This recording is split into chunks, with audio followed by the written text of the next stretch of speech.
Breeze Nation, what's good? Training camp week 2 is underway, so we got to break it all down here on the Windy City Breeze Sports Talk Daily. Hit that like button, subscribe to the page. We do talk Chicago sports daily on this channel. Only channel talk Chicago sports. Hi, Chicago Talk. So make sure that you get in tune with us. Ringo's lost the sunglasses, what's good, so we man? know that it's gonna be a good day. I'm just playing, but I don't got the glasses, y'all. I don't got the glasses. We can see his eyes. No, I mean, listen, week 2 is underway. I'm excited for this because pads come on and we're finally going to get to see what really is what we should expect from the Chicago Bears team. And I think that's the main thing that we really got to focus in on here. What are we looking for from this Bears team in week 2 of camp here? We'll get into all that more on today's episode. We got to also talk about pass rusher. Hey, we got to get one eventually, right? When is that finally going to happen? I think that's coming soon. Or at least that's what Ryan Poles keeps telling us. But which one is really going to be the best one to go get a Yannick Ngakoue? Is it going to be a Justin Houston? We'll talk about that. And Justin Fields seemed to find the connection with Chase Claypool, so we'll get into some of that as well. First things first, Ringo, how you feeling, my boy? Hey man, I'm good, man. It was a good weekend. Hopefully y'all stay safe. I mean, I kind of chill, watch the fight. Hopefully none of y'all ended up like your Saints. Jeez. Hey, it's levels to this. It's like it's. Yeah, exactly. That man got murdered. That's all we'll say about that. That man got murdered out there. That's a tough time, tough life for you to live like that, man. Hey, we got week 2 of training camp coming here. Today, kind of a review of some of the things that we're seeing up there today. I mean, listen, the Chase Claypool to Justin Fields connection seems like it's getting underway. Really feel good about kind of where that connection is at, how they're, starting to move themselves into a position where it feels like Chase Claypool is going to be a very valuable piece for this team. And this coming, 2 weeks after everybody was losing their minds on, oh my God, he's on the pup. This guy sucks. It's going to be the worst trade ever. Now, again, I come into all of this, even after today, hearing that, the connection was there. Justin Fields to Chase Claypool, the connection was finally there.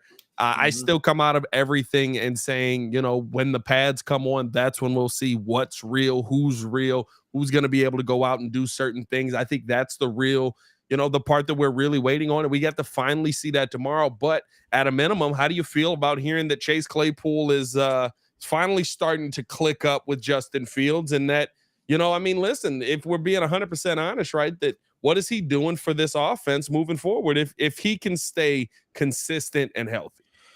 I mean, I think that's the biggest thing. To me, I'm definitely looking at it like about time. Like, I mean, listen, they brought him here for a reason, and it's like everybody's been saying. It's like you've been saying. It's like I've been saying. Everybody's pretty much talked about it. The Bears having DJ Moore, I don't really think people realize like how good this dude actually is and what that's about to do for the offense as a whole. Like, that's gonna create so much more of a mismatch with him just by itself, to the point that they're going to have to leave other people open. Like Mooney's gonna be back in the slot. Apparently, from what everybody's been saying. So you look at him, Claypool's finally starting to get it down packed. There's gonna be mismatches all over the field, which now in turn, instead of going back to a couple of days ago, when Ryan Poles had the interview with Waddle and Sylvia and those guys, he was talking about Justin executing, taking his time and things like that, so on and so forth. That'll be able, like, now he's gonna have the time to sit there, get the snap, look down the field, make his reads, and there's gonna be something open, which is why I keep harping on the point that I feel like this team will be able to put up the 25 a game. So with Chase Claypool exploding like that, you kind of want to keep and continue to see that. But also, there's going to be pads on tomorrow, so we don't really know who the real guys are gonna be. But hopefully, as you say, cream rises to the top. So we'll see. Yeah, I'm excited about what Claypool can bring to this team. I think that he's a guy to me where I look at kind of how this Bears team is going to be able to attack things offensively. I think you said it right, especially adding in Tunyon, adding in some of those guys, right? The mismatch is what you're really going to see, is what you really want to see from this team as they continue to move forward. And for me, I get excited when I see a guy like Chase Claypool going out there making tough catches today, doing the things that we needed him to do last season, but he just wasn't healthy enough to be on the field to do, and doing it without the pressure of having to be the Chicago Bears' best wide receiver. I think that that's something that you really can't overlook, because to me, when I look at this Bears team, when I look at, you know, the talent that's on this team, that doesn't have to be in those pressure situations that a DJ Moore is going to be in, that that Justin Fields is going to be in realistically, right? When you think about the talent that Chase Claypool has, while on top of that, adding in the ability to go out and be able to pass catch, the ability to be able to go out and use that size in the end zone, the ability to be able to go out and, as Tyler Scott put it, right, just run aggressively through routes and different things like that. I think that him as a number two, if you're able to lock that in, that's going to be really, really good to see from this Bears team moving forward. And that's something that does excite me, man. I mean, when I look at how this offense is going to function, I just see easy passes for one guy. It's going to be like, right, almost to me like the Golden State Warriors when they had KD. And I'm not saying it's going to be to that level, not championship level. I'm not saying any of that, but where there was never a good option for you to guard defensively. And if they wanted to take the easy shot, they always could.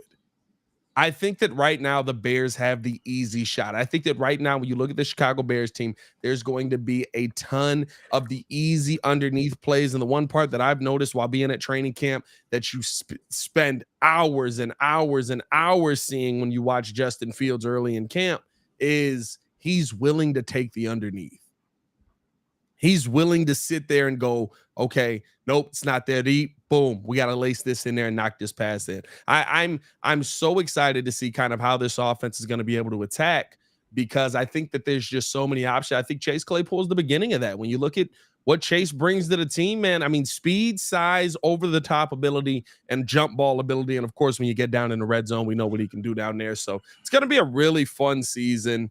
And I think Bears fans are going to be in for an offense that we probably haven't seen anything close to, probably since B. Marsh and Alshon were here. Yeah, probably. Yeah, I was gonna say too that, like, I mean, you spoke about it, like Chase is just, even Tyler said this, like Chase is such a physical specimen. It's literally like, can he just stay healthy? Like, Justin's willing to take the to take the underneath stuff.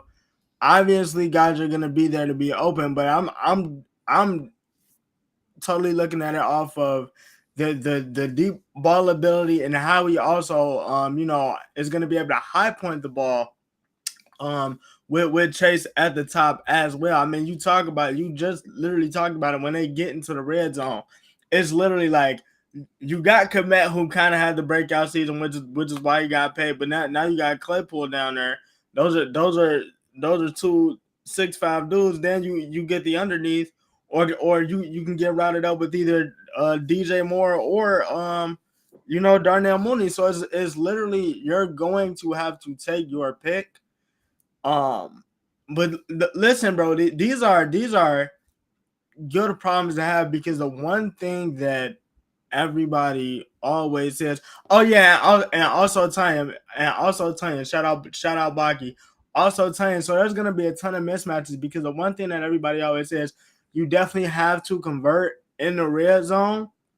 And what you have in a Robert Tanya, what you have in a Cole Komet and a Chase Claypool, and then you could possibly get routed up by a DJ Moore to, you talking about those back shoulder fades to the end zone in the corner in the red zone. Like, hey, it's really about to be a problem. It's really about to be a problem. Here's the question that I think we got to address here, right? What do we want to see from this Bears team in pads? What's the one thing that, I mean, as you break it down to the furthest point where we can break it down to, what do you really want to see from this Bears team when they put the pads on? I think for me, just execution, just more execution. Well, that was a coach answer if I ever heard Because one, wasn't it? hey, listen. Hey, ebook coming soon. Ebook coming soon.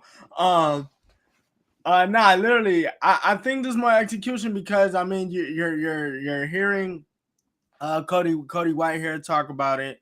Like Tyler Scott saying that it's he hasn't necessarily got adjusted to the speed of the game because they haven't really done anything yet. But you're definitely gonna be able to see who those guys are in pads. So I definitely think the execution, because Cody's talking about, you got to think about it, right? Tevin's made the adjustment. He switched his position. Cody's talking about Cody's talking about going to different sides where now you have to use the dominant hand that you were using last season. You got to kind of switch that over, things like that, and so on and so forth. But I think it's more so going to be on those skill guys. So I'm kind of interested to see what a Tyler Scott does. I'm kind of interested to see, like, Khalil Herbert wants to take those, number one running back reps. I want to see what the blocking looks like. You know what I'm saying? I need to see stuff like that. So just execution on those little things can go such a long way, because everybody's talking about this. Definitely looks like a new offense after that first week of training camp. No, for sure, man. By the way, if you are in here right now, hit that like button, subscribe to the page, man. We do talk Chicago sports daily on this channel. Need y'all do me a favor. Go ahead and come on. Push the button. Come on. Push the button. Come on, push the button. Yeah, come on, push the button. You heard what she said. Y'all heard what she said, man. Push the like button, man. We appreciate y'all for tuning in and showing love. Here's the thing for me that I'm really looking to see from the Chicago Bears team. Once we get the pads on, once we start seeing this team be able to go out there and really, really get a good assessment of what we have. I want to see what the defensive line pressure is really like. I want to see what the offensive line is actually going to be able to do versus that pressure. We saw a play today, right, where Javon Dexter ends up getting into the backfield because just nice play, gets into the backfield, forces some pressure. Justin Fields ends up throwing a pick. Do those plays happen when you have the pads on? Do those plays happen when you're really looking to go at it, when you're really out there trying to block? And I think that that's the part that you have to really focus in on. If you're a Bears fan in any capacity with all of this, right, the main thing that you're looking for from this team is how are you going to be able to go out there and throw blocks, lay hits, all of that stuff when it actually matters, when you're actually starting to run reps full speed, when you're actually running reps with pads on. And I think the main thing is, right, what's Justin Fields going to be able to do when real pressure is actually getting put in his face? That's the one thing we haven't seen here early, right? We've seen a couple of moves where, somebody gets in the backfield or somebody makes a nice play or, it would have been a sack. But even then, right, you're still pulling up way short of actually hitting anybody. You're pulling up way short of anything that's crazy out there. And I'm trying to get a real evaluation of what this quarterback is going to be able to do with pressure in his face. How are these receivers going to be able to run? Because guess what? It's easy to be the fastest dude on the field when you don't have all your pads on. Right. It just is. It's easy to be the fastest dude on the field when nobody's grabbing his shoulder pad. What did you say when but even to that point, right? I'll go back to something you said when we were looking at the combine. Everybody was freaking out because of Anthony Richardson, and like, hey, is it easy to throw the ball from the 30 all the way to the 20? The Anthony Richardson stuff was weird, bro, because I was like, everybody was like, oh my God, he hit the rafter. I was like, that's not good. That's not what you want from him. Like, it's not what you want to see from him at all. you don't got the pads on. Mug start doing some crazy stuff. But it's literally it's literally to the point. You just gotta you're really gonna be able to see who those guys are. Does Justin keep taking the underneath stuff? Yeah. What does the line look like? Because from all accounts, I mean, Cody Whitehair just got done saying it a little bit earlier. Like, they feel like they got one of the best lines in the league. They're really good line. So for me too, I also want to see, because I always make it a point to say, yo, last year, Justin was second in QB hits.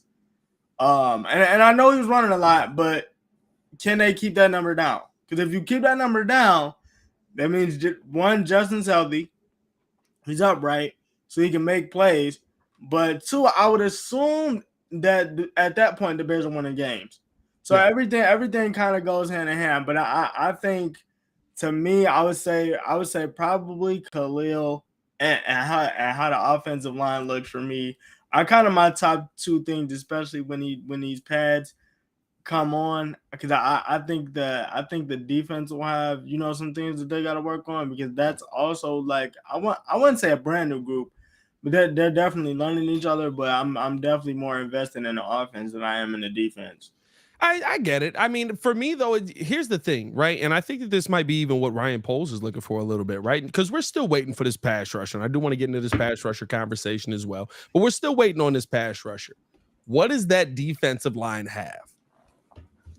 To me, that's such a huge question right now, because I can feel excited about what DeMarcus Walker is going to be. I can be excited about how Andrew Billings is a good run star. But what realistically does this defensive line have? How quickly are Javon Dexter and Zach Pickens going to be able to get into the real, get in the backfield for real versus Cody Whitehair with pads on, right? Like, I think it was Yurko who was talking about it with me over on the Chicago Bears podcast. And he was basically saying, listen, you don't have those flat surfaces to push off of, right? You don't have nothing to get under. I'm hitting your shoulders. You know what I mean? Like, I'm hitting smooth. Like, it's just, it's not not what I need to hit to knock you off of your butt or knock you on your butt. And so you're not getting a good evaluation of what these guys are doing right now. I love the fact that Javon Dexter was in the backfield today. I love the fact that Chase Claypool looked good today. I love how the Bears, are attacking downfield. I love how DJ Moore's attacking downfield, but are you going to be able to get those same things off? I'm really looking at the trenches here. And I mean, here's the thing. We've talked about this a couple of times as well. It's popped up a couple of times pretty much everybody's talked about it. There's been a few times where Darnell Wright's gotten beat. There's been a few times where, and you expect that from a rookie a little bit, right? But is Darnell Wright getting beat when things are a little bit more of the norm? Because this is the time now where I think you're going to get your best evaluation of what your team is. Of course, heading into preseason, you're still going to get some kind of evaluation on that as well. But I think that this is the time where you're going to get your best evaluation of what your team is going to be able to go out and do on any given Sunday, especially in the trenches right now. Main question to me also as well, right? Javon Dexter getting through. What's Cody Whitehair look like? Because we've had Cody Whitehair at center before. Cody Whitehair switched positions. He switched positions now. And Cody Whitehair wasn't that great of a center. He was okay. He got the job done. But I mean that goes back to my question from a couple of episodes ago. Like I think that at the end of the day, like I think that this offensive line as a whole is gonna get a lot of run in preseason, because you just don't know. Like I mean look, Darnell Wright comes in, he's telling you to address him as all pro Darnell Wright. And you telling me, and you telling me he's getting beat. How's that gonna look when the pads come on? Cody Whitehair is finally going back to center. Like you said, he was okay. What wasn't that great? Tevin's moving in position, so I think that they're gonna get a lot of run. And like I keep saying, the faster they shore up the offensive line, the better Justin looks, which means the better this offense looks, and that's gonna lead to wins. Everything has if they do that, everything will have a positive domino effect. Yeah. Everything will have a positive domino effect, and I really think that they'll be able to do that. But it's just gonna take some time. How long is the question? Yeah.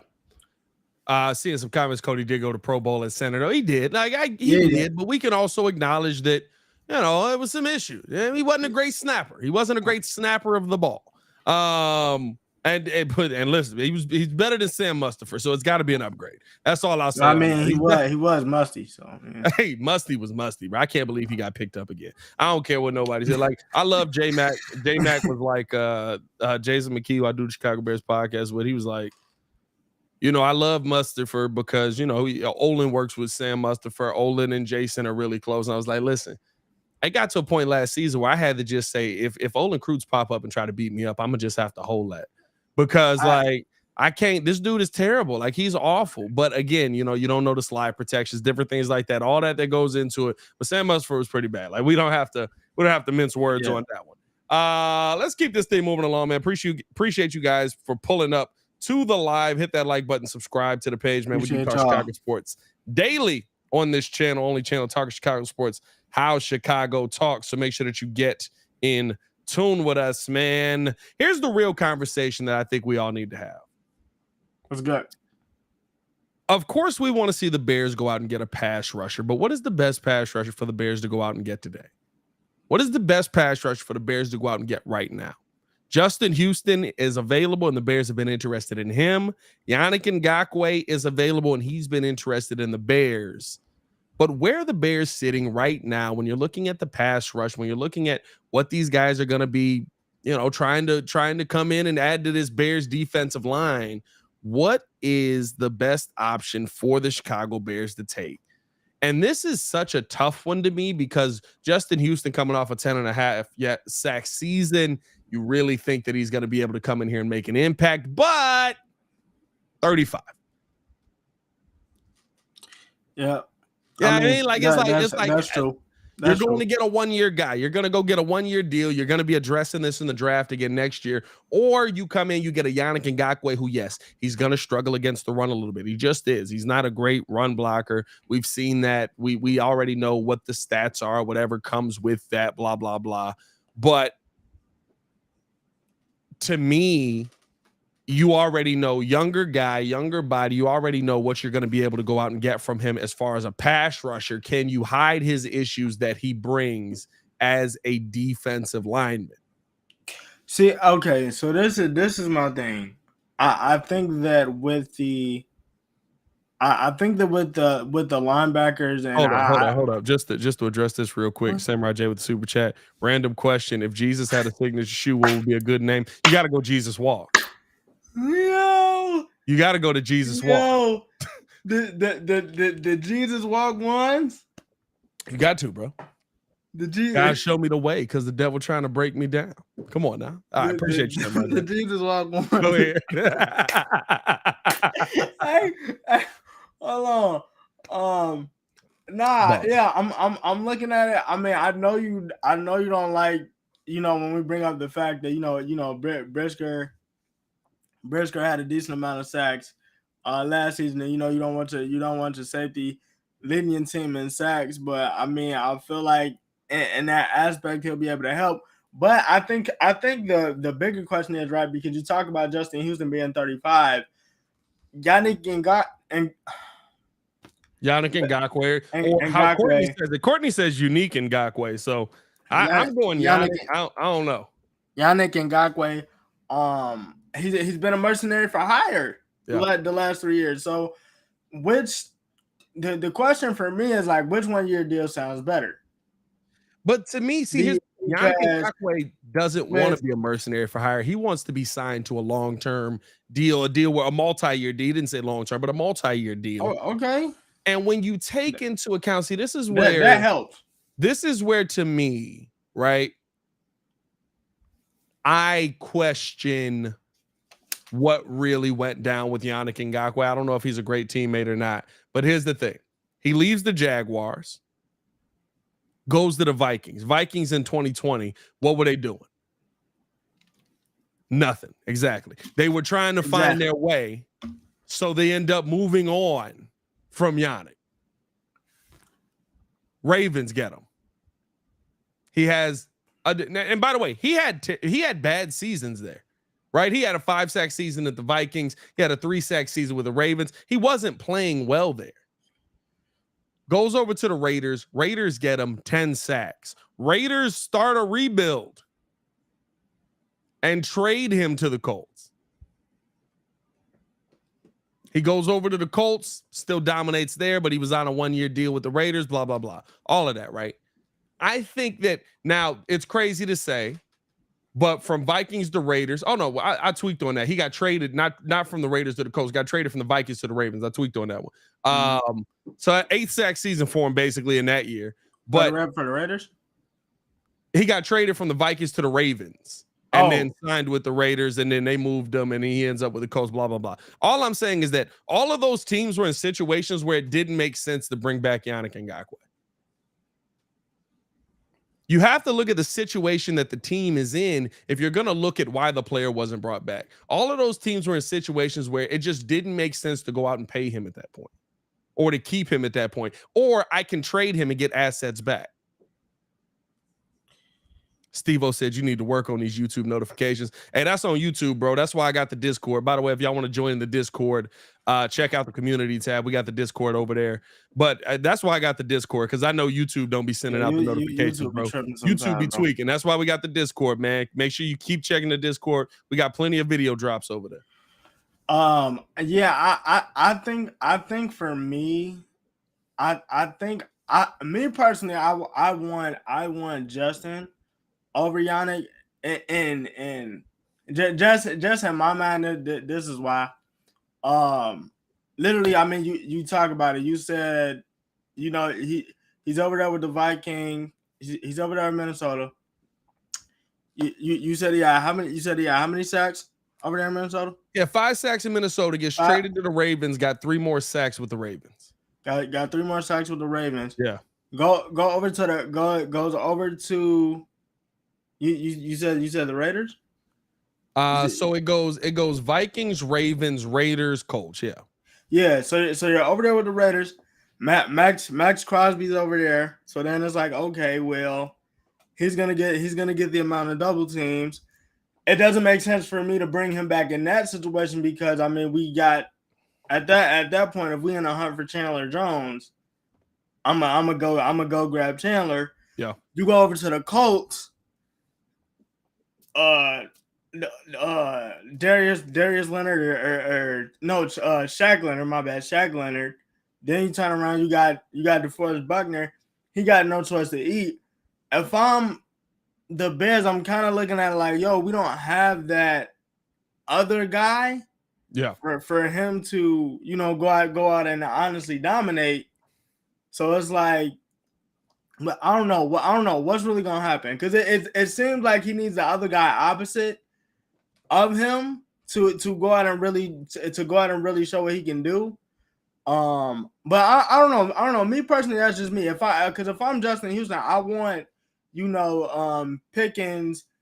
I want Pickens and Fowler to learn from Justin as opposed to me getting Yannick. I don't mind the mentorship of it, and I think I would value the mentorship over that probably is something that I think will have a pretty big impact on the Bears. No lie, I'm not gonna say that that's not something the Bears don't need, but I think the question mark is when you start going out and getting 34-year-old pass rushers, you have to ask yourself if Justin Houston is the anomaly, right? Is he still that anomaly? Is he still that guy who defies the age? Is he the right who just retired? Somebody just retired that basically defied. I mean, heck, you can even say Ndamukong Suh a little bit with some of his age, although I don't think he was. Ndamukong Suh might be up there. Yeah, no, I think he's what, 35? I don't actually know how to spell his name. 36 years old. So he was a guy that kind of, defied the odds when you look at how his career ended up finishing out. Is he going to be that kind of player that just continues? Bruce is a great one. Bruce Smith is he going to be somebody who continues to defy the odds of, okay, as long as I'm in here, I'm going to be able to make an impact? Or are you going to get him kind of on the Robert Quinn? You know what I mean? Like, yes, I got the 1 year of 18 and a half, and then we got the year where it was like, oh, he died. Like he's right there. He's sitting on the ground. Somebody pick up his body. R.I.P. my man's. I mean, we got to trade. It's a possibility, but I'm also looking at the fact like we got this team at 9 wins wins, possibly 10 wins. I need to see these guys get better week to week. Yeah. And that's my thing. The best way I know how to do that is if I bring him in and he's teaching, hey, you supposed to be here. If he does this, I need you to go under. You know what I'm saying? Like No, I need them to at least be able to say like, yo, we're getting better overall as a unit, and he's making the room better because I mean, for all accounts, you saw it in this draft, they had a chance to go get, you know, Jalen Carter, and the minute the Bears didn't, and he went to the Eagles, I literally told Kid, I'm like, I would say that Poles values he needs a vet in that type of room, and I don't think as good as Jalen Carter was, you feel me, that was gonna be the right situation for him, even though he was down in that spot and the Bears could have took him. So I think that the main thing for me is, while both of them I believe will make an impact, what's going to make the best impact for the Bears? Are you looking to go mentorship over talent? And even with Justin Houston, right? When I look at that defensive line with Justin Houston on it, I feel good about it. I don't feel great about it. I feel like, okay, it says two things to me, right? If the Chicago Bears go out and get Yannick Ngakoue, it tells me that the Bears feel like their defensive line needs more help than it's ready to have. So we got to go sign a big name player.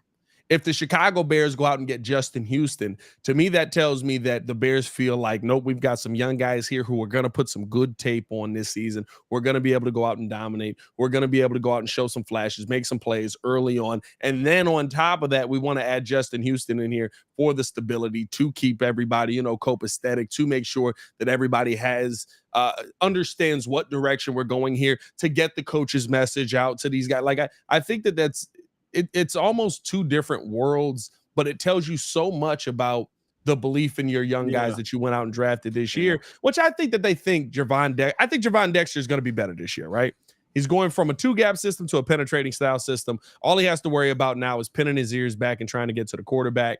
That's what made him great when he was coming out of high school. That's what had him higher than Jalen Carter. That's what he played that first year at Florida, where he was dominant. Then everything happens in Florida. Florida's a crazy place. You probably shouldn't have went to Florida, right?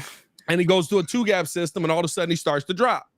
I think going back to that penetrating style, and hopefully we're able to get him over on the Chicago Bears podcast as well. I think going back to that penetrating style is going to improve his game so much.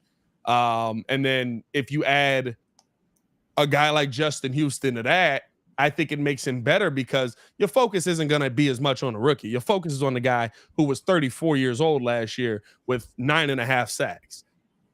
Your focus is going to be on the guy who was killing the quarterback last year. Yeah, I mean, like, so I think that there's aspects to each side of it. And right now where the Bears are at, you're going to have to try and generate pressure. I mean, you're going to have to try and generate pressure up the middle. I don't have a big confidence in them. Yeah, I mean, you need it, and especially in those spots. I think it's gonna be a little rough, especially because you have to get to third down, for these mugs to be effective, and I think they will. But with that, with not having, that pressure coming off of the end, I'm having to go up the middle. You also have it where, like, now I need to get off the field quick, fast, and in a hurry when the offense has possession, because the longer that they stay on the field, they're bound to get tired. But I guess the flip side to it is like, if this offense does what the offense is supposed to do, you're now controlling time of possession. Yeah. So it's literally like that. So that's like kind of a third thing that, Poles has to, kind of think about, because it's like, we got the ability, or not Poles, but also Getsy, because we have the ability to run the time down. Okay, these guys are a little bit tired. We may want to, draw this out a little bit. so on and so forth. I'm not saying that they need to go out and settle for 3 because the end goes to get 7, but do they have a good enough offense where the defense doesn't have to be on the field as much, which is on the flip side to it? No lie, too. Like, I think to me, when I look at a signing like a Justin Houston or a Yannick Ngakoue, whatever it is, I don't look at it as just a defensive signing. I keep telling people this. The thing that made that Bears team even more dangerous when they went out and got Khalil Mack in that first year was the fact that Khalil Mack was putting Mitch Trubisky in the best positions to be successful. Bro. Khalil Mack, Akeem Hicks, that defense as a whole, right? They were allowing Mitch Trubisky to start at the 40. They were allowing Mitch Trubisky to start in the red zone. They were allowing there weren't, I know, like, when you go back and look at it, there's not a ton of plays in that season where you're just like, man, Mitch had to go the length of the field to go down and get us a win. Daniel Jones. Oh, my bad. Basically, I mean, hey, you know what I mean? Yeah, pay your running back, but or don't, but you did anyway. I don't know. Like, for me, I'm looking more to. I want to add to this defense so that it's complementary enough for Justin Fields to be able to take advantage of some short field opportunities. And I think there'll be more opportunity for that this year. I don't think we're in the same situation as last year. I just don't. No, nobody does. Like you can tell on paper and the feel from everybody basically talking at training camp. You know that this team isn't the same. This team is absolutely not the same. They're going to be able to put up points. They're going to be able to control time of possession. And I literally think I think because you know they were saying Getsy comes from that they're running. He's basically going to be running the Shanahan system. I would be willing to bet that if he gets into those situations, you might see a 10-play drive, 15-play drive. Even they're I believe they're going to be capable of you're going to see a 17-play drive in a couple of these games. Yeah. Honestly, to the point where the defense is going to be able to look a whole lot fresher. So I think that these are conversations that Pauls and especially Eberflus are going to be able to have. But it all just depends on how the room looks and what Pauls wants in there. No, 100%. Let's get to this super chat, man, because I think this is a good topic to finish off on here. Who'll have a bigger impact this season, Velus or Tyler Scott? Tyler Scott's been getting a lot of love. He's another person that I'm really interested to see who's going to be able to perform better when the pads are on. Tyler Scott's going to be doing a lot. I know, like, we feel like he's going to be dominating out there at the wide receiver position. Day one, play one, right? He's probably going to start off on special teams. Probably. Everybody probably the punt unit. Probably. I mean, you probably don't want to have Velus Jones on the punt unit as much anymore, even if although I have seen him, and credit to Velus. I said this in a previous episode. Velus has been better. Every day I've been out at camp, every time I've seen Velus Jones, and I get to see him up close and personal on the media sideline, he looks better. He looks confident. He looks like, okay, I know what I'm supposed to do. He looks like if he looked like this coming into camp last season, we'd have been hype about him being a 3rd-round pick for the Bears. But all that being said, he just looks healthy. And so what can a healthy Velus Jones do when you're not having the injury, not having that nagging hamstring, not trying to go out there and prove that you weren't a terrible pick? What can you do in those situations? But I'll tell you this right now. Tyler Scott looks like a guy that can put a move on you on the line. And he talked about this when we had him over on the podcast, right, where he made a hezzy move the one day that I was impressed by. I thought this kid's got it. Like, how the heck did this kid fall so far down? But they said he got killed in press coverage. The problem with that is, and he revealed this to us on the pod, was that he tore his ankle and had to play the entire season pretty much on a torn ankle. And so when they were seeing him in press coverage, you're trying to get off of the line on a torn ankle. Pretty hard And to do. so now he's saying he's 100% healthy. He's ready to go. He's looking to go out there and dominate. And I'll tell you what, the move off of the line looks great. And I don't think that Bayless has that move. I don't think the shiftiness off of the line looks really, really good. And I don't think that Bayless has that move. What Bayless does have, he does also have the speed. He has a little bit more, a lot more actually, weight to him. You know what I mean? Where Bayless, to me, is kind of going to be like a player where if he catches the ball in space, he could be more of a pinball. Where he could bounce off of guys, he can hit guys as they're going through the line. To me, Tyler Scott's just going to be pure speed. I'm going to beat you over the top. I'm good. And he talked about even, right, like the one thing that I love when we heard about Luke Getsy talking about him today was Getsy talked about he does something once. That's all he needs. You tell him something one time, that's all he needs. He goes out there, he's able to do it. And he spoke to us about the mental side of the game and how that has to be so important to him. And that's the one thing that he really wants to show the coaching staff when he goes out there is, it's not just speed. It's not just me running. It's not just me being fast. It's also I'm smart at this game. I've got the mental side of the game. I know what I'm doing when I'm out there, and you can count on me to know what I'm doing when I go out there. To me, I think Bayless is going to have I don't think it's Bayless over Tyler because I think they're going to be asked to do very different things. I think the question is going to be, will Dante Pettis make this team? Because I thought he was a shoo-in to make this team, but him not being there this week and Bayless going out there and playing better, Tyler being a rookie this year, Dante might be on the outs. I mean, I'm cool. I'm cool with Dante being on the outs. It's because my biggest thing last year was like even with the clip, like I remember I called in like right after the show, like Bayless, like I never understood it because I'm like Bayless shouldn't be on kick or punt return like that. That was Dante's thing. And if you're saying that, telling me now that he's gotten better at it, he looks more confident.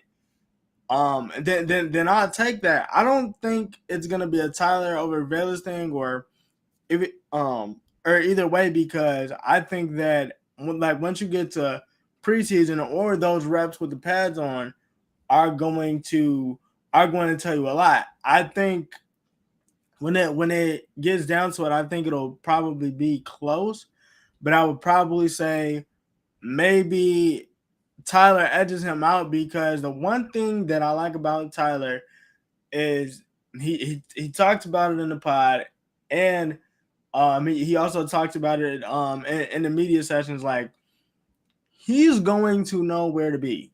Yeah. And like bear. And the one thing I always say, like I can't put you out on the field or the court or wherever. You could be a bucket all you want to be.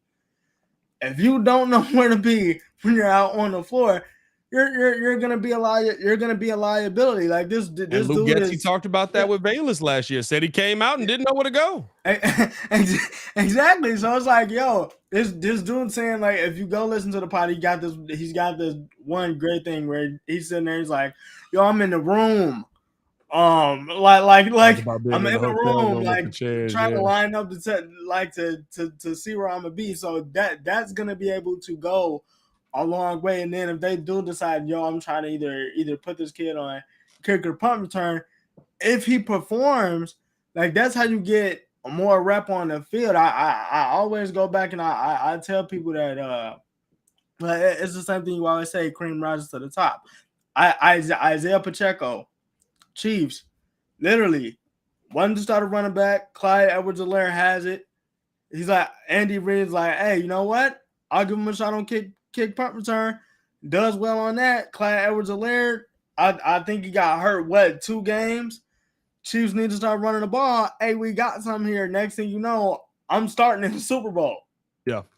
So it's literally, I think he'll have the edge just because at the end of the day, he knows where to be. And if it's my team, that's something that I value. He'll be able to do that. But it'll definitely be an interesting battle because I think you're gonna see that a lot with the pads on and in preseason. So I'll be interested to see who comes out on top when it comes to those two. Yeah, man. We'll see what it's all going to turn out to be. But, man, finally going to get to see some padded practices tomorrow. I'm excited for that. I think that this is going to be a heck of a season.